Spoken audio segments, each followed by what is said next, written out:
All right. Well, hi everyone, and thanks for joining, and welcome to this presentation called Getting Started with Jetpack Compose. So I am Nick Rout. I'm a developer relations engineer at Google, and you can find me on most platforms using my silly Twitter handle at @ricknout. Um, yeah, so just to sort of set the scene, this is going to be an overview of pretty much most of the key areas of Jetpack Compose, but not necessarily a deep dive into any one of them. We've got limited time, and I want to give you a taste of everything, but thankfully there's amazing documentation and learning materials and resources available. So there's totally time for you to go in and dive in deeper and try it out after the session. We're going to start with an overview and then go into layout and material design. We're going to take a look at an interesting topic in Compose in the form of state. We'll then take a look at how you can use Compose with other libraries you may be used to from Android Jetpack or from the community, the Android community. We'll also look at interoperability, so ways that you can ease your migration and use Compose with traditional Android views. We'll take a brief look at testing, and then we'll wrap things up. Cool. So let's start with a bit of an overview, and we cannot start an overview without a definition. But really, Compose is Android's modern toolkit for building native UI. So it's meant to simplify and accelerate this development on Android so that you can quickly bring your apps to life with less code, powerful tools, and intuitive Kotlin APIs. There's a little bit to unpack here. Basically, it's a new UI toolkit. There already is a UI toolkit on Android that's been around for 10 plus years, I think. And it's a fresh take on that. The idea being that you write less code to do the same things. You use powerful tools like Android Studio, which have new features specifically for Compose, and then everything is written in Kotlin. So if you haven't tried out Kotlin yet and you're still on Java, now's a great time to probably start learning Kotlin as well. And I think the best way to really start things off is with an example. I think this best illustrates various facets of Compose in a fairly concise way. So on the right, you can see sort of this expanding card with the Jetpack Compose logo and name. And on the left, you'll see 15 lines of code, which basically specifies what you see on the right. It's a small amount of code, but there's actually quite a bit going on here. Firstly, you'll notice that this is inside of a function. Every bit of UI within Compose is inside what's known as a composable function. It uses this composable annotation, and then it's just a regular Kotlin function. There's no real idea of like classes, view classes, or anything along those lines, unless you're dealing with state. Then you get this idea of composable functions like this material component, which is a card. Below that, you'll see a state variable called expanded using keywords like remember and mutable state of, but we'll dig into that a bit later.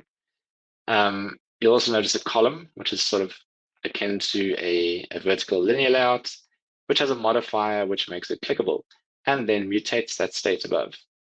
You have an image, and you'll notice some familiar r.drawable notation there to reuse the existing Android resources system. And then a little hint of animation with this animated visibility composable, which uses that state to show or hide some text, which itself is using material theming typography. So again, not a lot of code, but a fair bit going on here in terms of Compose's key features. But actually, to do this with traditional Android views can take a lot more code than this. So it's pretty cool to see that this is all you have to write to achieve the nifty demo on the right. So let's take a look at the existing UI toolkits, what you have to build Android apps today. Quick review. So we separate concerns with XML layouts, which themselves have any number of views, they have IDs and properties. And then you have your logic classes in the form of fragments and activities in Java or Kotlin. The other concept to introduce here is state. This is sort of the data flowing into your app from database calls, network operations, shared preferences, etc. And it's your job as a developer to ensure that the state is correctly applied to each of the views in your layouts by finding them and then mutating properties. This can actually lead to quite a bit of overhead and can be the cause of many bugs, even regardless of experience level. And of course, this complexity increases as your app grows in size or perhaps as your team grows. So this is actually the problem, or sort of where Compose would try to improve this. Compose is a declarative UI toolkit. So let's break down those two terms. Firstly, declarative means that Compose uses states to basically generate UI. And this UI itself is immutable. So whenever there is a new version of the state, completely new version of the UI is regenerated. And this may be ringing some alarm bells for an Android developer, because recreating things or invalidating things tend to have had performance overheads in the past, but actually under the hood, Compose makes this super efficient. And the idea of generating a whole new version of your UI, let's say a whole screen, is actually quite performant and totally doable in this sense. The next part of this term is the fact that it's a UI toolkit. Really, all that's saying is that it's a bunch of building blocks that allow you to create an app, all the way from foundational things like graphics and canvases to layouts, and then all the way up to material design components such as app bars, floating action buttons, text fields, etc. The great news is that Compose is now in beta. If you haven't tried it already, now is a pretty good time to do that. There's quite a few artifacts that exist for Compose, but really the main ones that I think anyone starting out with Compose would want to take a look at are the UI and material dependencies. That should get you going with enough to build your screens and try out Compose. And through transitive dependencies, you should get access to all the rest of the functionality. But as your journey continues and as you start doing more advanced things, you can look into things like foundation, animation, etc. We'll start off by looking at layouts and material design. In my opinion, this is sort of where any Android developer's journey starts. Let's put something on the screen, really. So starting out with layouts. In Compose, you get three main layouts. This is column, row, and box. As the diagram suggests here, column allows you to stack things vertically, row horizontally, and box on top of each other. So with these three things, in theory, you should have enough to, by nesting them and creating a hierarchy of these layouts, you should have enough to create almost any infinite amounts of variations of UI. And couple this with modifiers, which we'll have a look at a little bit later. Here's an example of a really simple example of a column. In our case here, we have, again, a composable function, and we've stacked two pieces of text for an artist card. If we then introduce a row, then we can combine the row and arrange things horizontally, arrange our column of texts horizontally with an image. And this is pretty much it. You can see a vertical alignment argument passed to the row, but mostly this is all you really need to create simple UI, but also going up to relatively complex screens as well. A big note here is that Compose handles nested layouts efficiently. So this is not what you may be used to or being told as an Android developer when you're developing in XML with layouts and nesting, linear layouts, grid layouts, etc. That's why I would say constraint layout was introduced to sort of flatten the UI. But in the case of Compose, it's actually not really an issue. And if you choose to nest a bunch of columns, rows, or boxes, while readability may suffer, performance really shouldn't. I mentioned modifiers before. There's basically a huge amount of modifiers available. What these allow you to do, and pretty much any composable function accepts a modifier argument, at least ones that come from the standard toolkit. And it really gives you almost infinite possibilities to change size, padding, offsets, make things scrollable, clickable. And these give you sort of the more fine-grained controls once you've laid things out in a column or row or box. Note here that some of these do depend on the scope. So basically, if you're inside a box or inside a column, and they may not work with all composable functions. I did mention constraint layouts, and it is actually available in Compose. So it uses a Kotlin DSL to create references, and then you assign these references to the composable functions. using this modified or constraint as, then you can start linking things as you would with constraint layouts, the XML version of constraint layouts. I won't go too deeply into this, but basically it is an exact version of constraint layout just with the Kotlin DSL to use in Compose. And I'll say again, this is probably more for more like complex scenarios. You don't really have to worry about like improving your performance. Rather, there's something you can't do with a column, row, or box constraint layout. It's probably going to solve it for you. Next, let's take a look at theming and dark theme. So Jetpack Compose makes it easy to give your app basically a consistent look and feel by applying themes. This is not new to Android. You've had this before with app themes and basically the styling system. And Compose offers an implementation of material design, and in particular material theming, so that you can customize it through theming to fit your product's brand. And if you don't want to use material design, or if you don't want to use material theming, the APIs available do allow you to create a custom design system, which I won't go into in this presentation, but certainly look out for that on the Android developer platforms in future. So here's two screens on the right where you can see they're basically the same in terms of their layout. They just differ in terms of their theme. So different colors, typography, and on the left, we have the purple, teal, roboto theme, and on the right, a custom yellow theme. The way to get going to basically customize this Compose to suit your custom theme is to use this material theme composable, which allows you to pass in colors, typography, and shapes, which will then modify all of your usages of the material components in the Compose library. For colors, you've got the material theming color slots, of which there are 13, I believe, maybe 12. But you begin by declaring the colors themselves using this new nifty color data class and the hex code. You then use these functions, dark colors and light colors, to create a colors object and passing in your colors above, otherwise falling back to the default values that these functions have. And then you can check if the system is in dark theme and provide those colors to the material theme composable, depending on light or dark theme. For typography, it's a fairly similar story, except instead of declaring colors, you're declaring font families and text styles, which map to the material theming type scale. And then you wrap this all in a typography object, which is again passed to the material theme composable.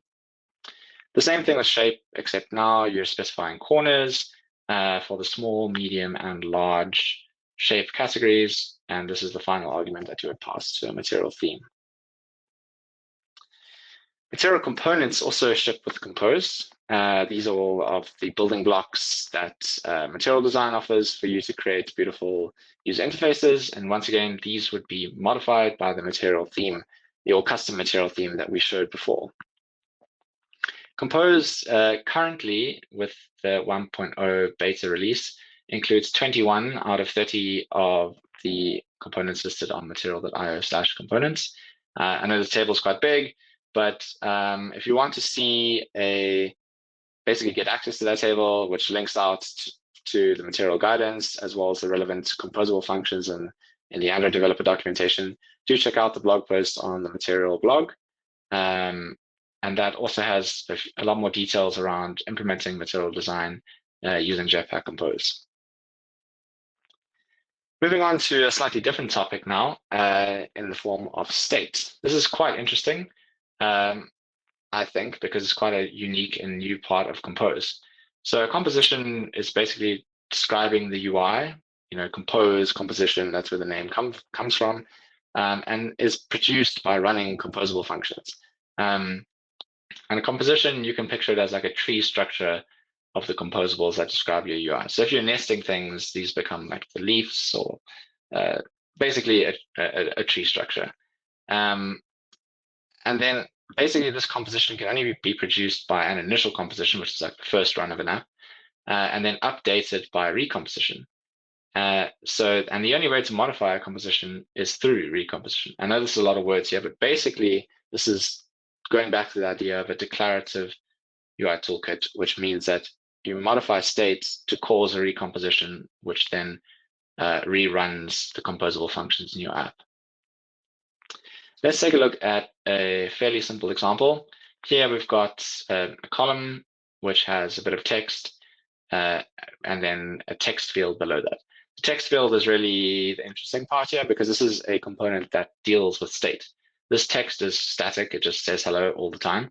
With the text field though, someone's typing in there, they're inputting keys, Unicode characters, and that needs to change, somehow change its value. So at the moment, we're passing a value to it, which is the value of the text in it, and it's hard-coded to an empty string. You can see we have an on-value change lambda here, which is not doing anything at the moment. This is where we can introduce state. So by introducing state here, you can see the first thing we've done is by using this remember keyword, which essentially assigns memory to, like in memory to this, whatever's inside that lambda. We've chosen to use this mutable state of function, which essentially creates a state object with an initial value that can be mutated and is understood by Jetpack Compose such that when it changes, it triggers a recomposition. We assign that value to the text field, and then in our onValue change callback, we actually modify the value using the name equals it, as you can see there. So what this is really doing is like modifying name, which is triggering a recomposition, which is then being assigned back to outline text field, so that when you type, it appears in the text field. If you didn't have this, you'd basically be hitting keys on your keyboard and nothing would be appearing in the text field. Let's take a look at how you can use Compose with other libraries that you may be used to. So Compose, there usually tends to be Compose versions now that it's maturing as a library of other libraries that you may know from Jetpack, as well as from just the general Android community. Things like activity, lifecycle, navigation, and paging. Let's start off with the activity. So there is an activity compose artifact. It's actually not that interesting. It just happens to be where this set content function, which is the compose equivalent of set content view, lives. It's really a way so that activities understand how to get into Compose world so that you can start writing Compose code. Next is lifecycle view model. So many of you may know view models as a way to like, as an architectural piece in your Android app. There is a Compose version of this, and this really doesn't actually change how you would use view models in the first place. You'd still use those the same way. It really just gives you a function so that you can return instances of view models in different composables and ensure that they're the same and scoped correctly. Navigation is also an interesting topic, and there is a pretty cool navigation compose library which offers you a Kotlin DSL. It integrates with, it provides you with this remember nav controller function so that you can trigger recompositions, and then you can use the DSL to set up a nav graph and navigate to it using various functions. So it's really just a Kotlin version of the navigation library that exists already. Same thing with paging. Paging 3.0 specifically, because that was rewritten from the ground up to work with Kotlin coroutines and flow. And that obviously is going to work really well considering that Compose is entirely written in Kotlin and meant to work well with Kotlin. So if you've got a flow of paging data, which is how the Paging 3.0 library works in general, even if you're not using it in Compose, then you can transform those basically by taking that flow and collecting it as what's known as lazy paging items, which is an object that you can pass to something like a lazy column. And a lazy column is a way of just like basically lazily loading items in a column depending on the scroll state and what's visible on screen. You can also observe the load state to do things like show a progress indicator or show an error. You can also use Compose with Hilt, which is a version of the Dagger dependency injection framework. There's not much here, really, just that that view model function that we showed you before. basically uses the HILT view model. It integrates with it by default so that you don't have to write anything more than just annotate your view models with HILT view model. And then that should just work with Compose. For image loading, you may be used to various libraries like Glide, Picasso, or more recently Coil. There's a third-party library. Well, actually, it's more of a like unofficial, official third-party library by another Googler called Chris Baines. It's called Accompanist, and in that, he has made a whole bunch of composable functions which wrap these image loading libraries. They don't re-implement them, just offer a compose layer on top of them so that you can do things like we see here with Coil image, and the same things exist for Picasso and Glide. Let's move on to interoperability. I think this is a topic that I think is really important in the Compose story. Basically, Compose is designed to work with the established approach, like the view-based approach that we've shown from the existing toolkit. So if you're building a new app, it might be a good idea to consider using a Compose to build it entirely from scratch. But most of us, I'd say 90% of people, would be using Compose and adding it in piecemeal, slowly migrating and doing it at their own pace. So there's a bunch of tools that exists to allow you to ease that migration so that you don't have things like multiple sources of truth, and that you also have sort of like UI parity. Let's take a look at how you can use Compose along with Android views. So there's this Compose view class, which is pretty cool.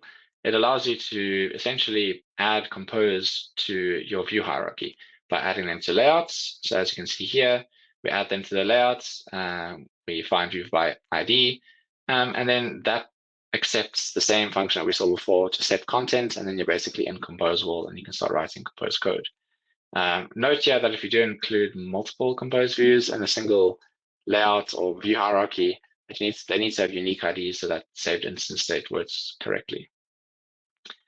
Alternatively, you could just inflate a Compose view instead of putting it in the layout as the entire view, let's say of a fragment.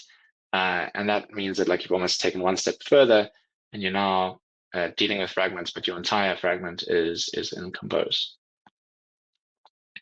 You also get access to Android view, which is basically the opposite of that. So you're now using traditional views like an Android view inside Compose world.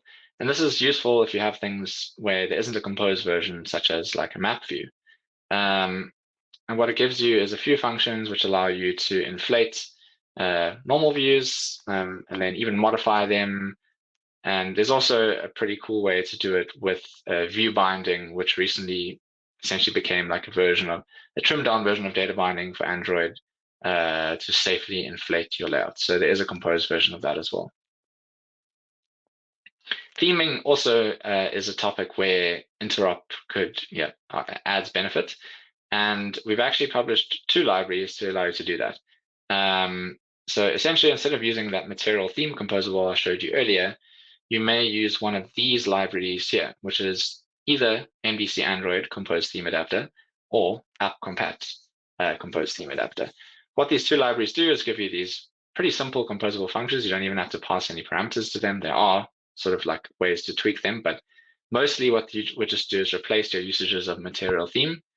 And what these do is extract theming attributes from XML and transform them into a composed material theme for you under the hood so that you don't have, let's say, multiple sources of truth. And these 2, the only reason why there's 2 that exist is because if you're using MDC, material components, theme, the theming attributes differ to if you're using an AppCompat theme. And there are folks who use one or the other. So this is what you would use in both of those cases. Lastly, let's take a look at testing. We're going to take a brief look at basically UI tests in Compose and how they differ to regular UI tests on Android. So as I said, they are different, and that's basically because views, like a view-based UI toolkit defines views as classes, they have IDs, they're relatively easy to define. Whereas Compose uses functions everywhere, and what this means is that the UI tests in Compose need to use something called semantics to interact with the UI hierarchy. The first thing you'd want to do is set it up with by adding the dependency, and then there is some optional setup here to basically add like debug config in a manifest, so that if you want to be testing your compose functions in isolation from, let's say, your app's activity or not. And here you can see a relatively simple version of a compose UI test. We start off by declaring a rule, a test rule, and you can either use, as I said before, create compose rule, which is just like there's no activity involved here, or you can create an Android compose rule, which would bring in your apps, one of your app's activities, so that you can test against that. You then set up testable functions by starting the app. You can set content and then use, pass it in the various custom things you've written, like your app theme or your main screen. Then you can start interacting with the nodes of the compose UI hierarchy, the tree, via semantics. So you'd find a node with the text continue, which happens to be a button in our case, and you perform things like a click. And then you similarly use assertions to see if other compose nodes are responding correctly.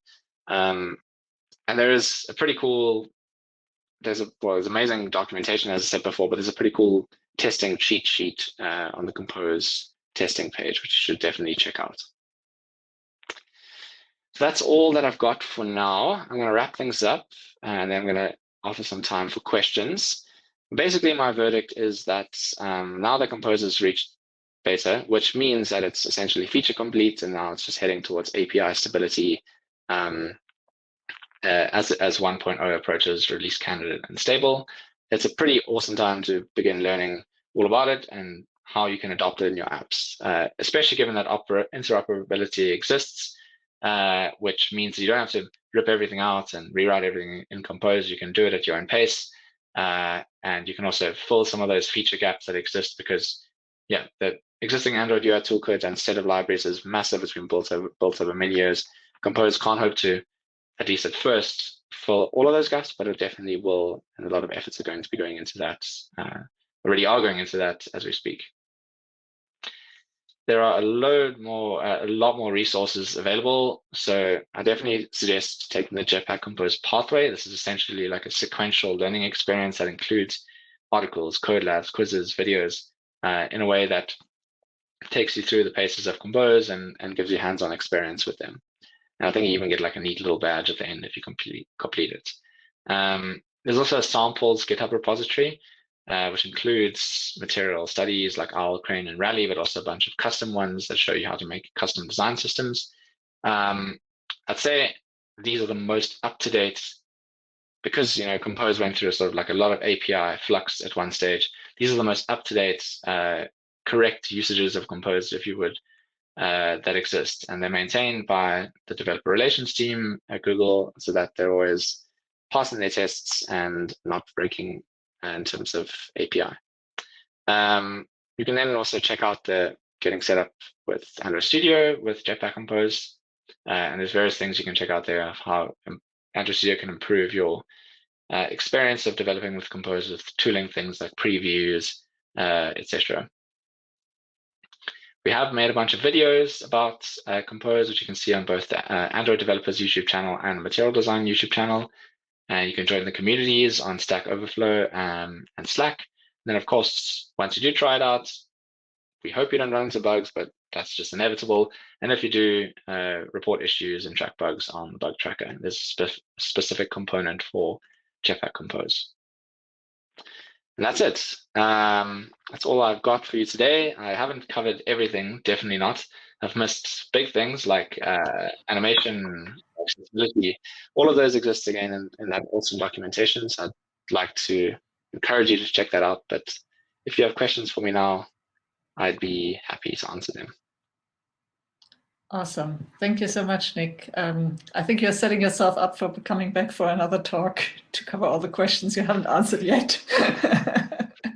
Well, part two, I'd gladly come back. But very cool. But we do have one or two questions now, and I'm sure there'll be more coming in. So let's start with the first one. It's I'm not sure if you can see it yourself. If you probably have your slide view, so I'm reading it to you. Do constrained layouts come with its interface, or does it has to be declarative as well? I'm not entirely sure I understand the question, but essentially constrained layout is implemented. It's been available for use in XML and the traditional Android UI toolkits. And what the developers of that did is that they took the underlying like engine or runtime of constraint layout and just put that into, instead of an XML version, they put it into a Kotlin DSL version. So under the hood, it's exactly the same. It just needs to, yeah, if you're using Compose, there's a Compose version. If you're using views, you use the view version, and they should be offer the same functionality, just slightly different implementations. All right. So at this point, I just want to say again, if any of you feels that the question has been misunderstood or hasn't been answered correctly or so, feel free to let us pull you on stage and have a direct conversation with Nick. Sometimes it's a little bit easier. All right, but for now we move on. The next question, I think somebody else answered it already, but I just want to get on record with it as well. Nick, what's the name of that image loading library again? Right. Well, it's a two-part question. I see someone has answered that, and it is correct. The library, which is not necessarily an image loading library, it's more of a library that offers a bunch of unofficial but kind of official Compose utilities that don't exist in the main artifacts. It's called Accompanist. I see there's a link there in the chat. That is the one you want to go for. But the actual image loading libraries themselves are separate. There's Glide, Picasso, and Coil. Coil is a relatively new one that was written entirely in Kotlin. But anyway, Accompanist just offers like layers, Compose layers on top of those existing image loading libraries so that you can use them in Compose. So it doesn't like, it's not an image loading library itself, if that makes sense. All right, that does make sense. Cool. The next one is from Ewald. How far backwards compatible is Compose? What's the oldest SDK version it will work on? Yeah, I see someone did answer that, and it is correct. It is API 21. I would have known that as well. Yeah, so I know that's a bit tricky, especially dealing with devices in SSA that have scary min SDK versions or still on around on 14, 15, 16. But yeah, for various reasons that I'm probably actually not even fully qualified to answer this question, but for various reasons, I think related to like how Compose uses the Android framework and etc., like it had to use API 21 to make sure that all features are available. Cool. Next one, how does Compose work with custom views? Right. I feel like this is a two-part answer. Firstly, you can, if you've got a custom view that you've written on Android in the good old-fashioned way, using an extension of a view class, creating stylables and all those sorts of things, you can wrap that in that Android view composable so that you basically inflate it into Compose and insert it into the Compose tree. But at the same time, Compose offers a lot of stuff, I think, that makes it almost easier to write custom views. There's a canvas composable, for example, which means that like you just literally call canvas instead of doing all the setup of a custom view, of inflating it with the context, etc. You just say canvas, and then you can begin drawing. I think, you know, combining foundational elements like text, surfaces, through modifiers that allow you to draw borders and change colors, like in itself, it offers you a great way to build custom views that I think is superior to the old way. But if you do want to use your existing custom views, there's that Android view integration. Plus, definitely check out the Compose interoperability guide. It goes into a lot more detail than what I've showed you here today. Cool. Lots more questions coming in. It's Ewald again. Will it work on smart devices, watches, IoT devices, stuff like that? Well, I guess all I can say is watch this space. Wink, wink. But I mean, given that we have Compose for Android and now as well Compose for desktop, which you haven't mentioned in this talk, but it is being developed, co-developed by JetBrains and Google, you may see a trend as it starts to become available for other form factors, devices, and platforms. All right. The next one is, I think that's interesting. Are there guidelines on how much to nest views to not affect readability much, or when to separate the view, etc.? Yeah, that's a pretty good question. I don't think any official guidelines exist. I think this is going to come down to how you choose to basically refactor code in a general sense. So like if you're writing Kotlin code that is in your view model or in your repository classes, you don't throw everything into one function. Similarly with Compose, I'd say be mindful of separating pieces out into like separate functions. So things that logically make sense. I guess in the past I've had things like app screen, and then app screen has various other composables inside of it. Like I've got header section or body section or navigation section, and then within those you're like nesting and creating your bits and pieces. It makes it easier to also like, I guess, update things, work with it as a team. Heavily nesting, yeah, as you say, can lead to poor readability. So I guess use your discretion and apply similar rules that you would, I guess, writing Kotlin code in general. It is actually something I also noticed the last week or so when I started to look a little more at, I mean, this is still a fairly new system. There aren't a lot of best practice advice pages around, or you don't just find a Medium page that walks you through all the steps. So I think it's a good call though. Maybe that's something we should write. But yeah, I think it's going to come naturally within the next few weeks. I mean, there's so much interest in this. I'm not too upset about it. There's no other question yet, but let me ask a question here. If you just wildly speculate for a little bit. So what I see a bit is like, React started it, Flutter pushed us the same way. Now Jetpack Compose is also pushing us towards composable declarative frameworks. Do you think in 5 years from now, everybody will work in this paradigm? Or is it always going to be one component next to traditional views that people pick and choose? Yeah, I mean, it's off the record, by the way. You can speak your mind freely. Off the record, but recorded. Exactly. And I'm joking. No, obviously this is being hotly debated in the community because, and 5 years sounds like a long time, but I guess with these things and with the established 10+ year toolkits, it's not everything's not gonna be undone overnight. I do sense a lot of excitement about it. I do think once you start using it, you'll think, oh, this is like nice ergonomically, and this feels like a great fresh way to develop Android apps. But of course, the reality is that people have big code bases that they've built up over years and years, and you can't just chuck that all out. You've got to maybe slowly bring it in. On the other hand, some very complex views, like map view I brought up in the presentation, are going to take a long time to re-implement and compose. And maybe even like at times it may not even make sense to re-implement it and compose. So I still see a future where there will be views, but that it will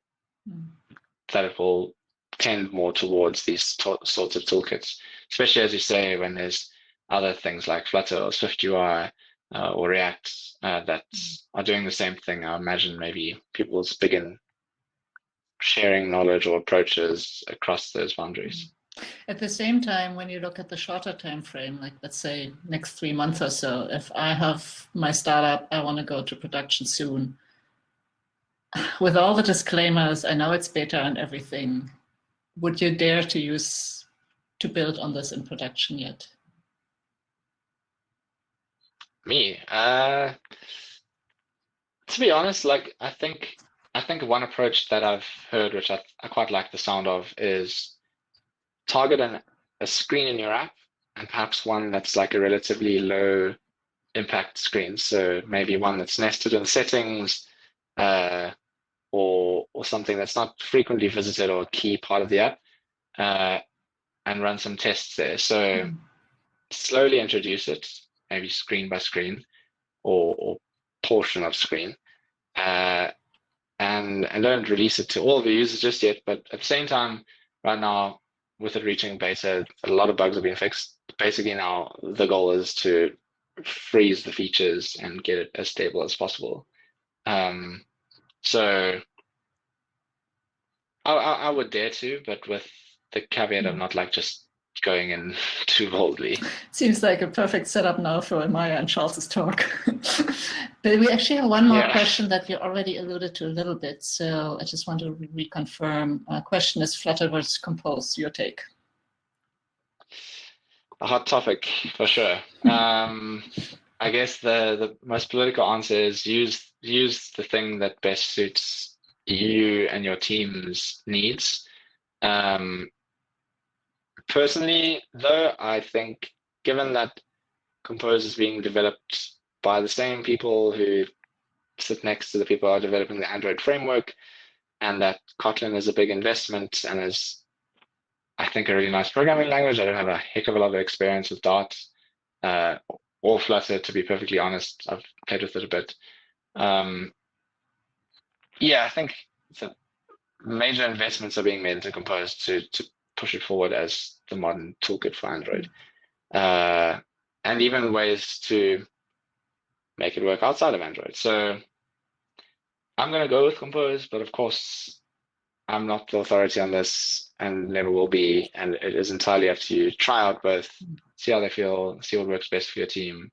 And, you know, amazing, successful apps have been created with Flutter already, and I think will with Compose too. So I think there's space for whatever you would prefer. So I also think that the two techniques fill very different purposes. I do a little more Flutter development, and for me, the beauty of Flutter is that it's cross-platform more than Android. I mean, beyond Android. Yep. But the Compose versus Flutter design is, I think, feels very similar from all I can see at the moment. So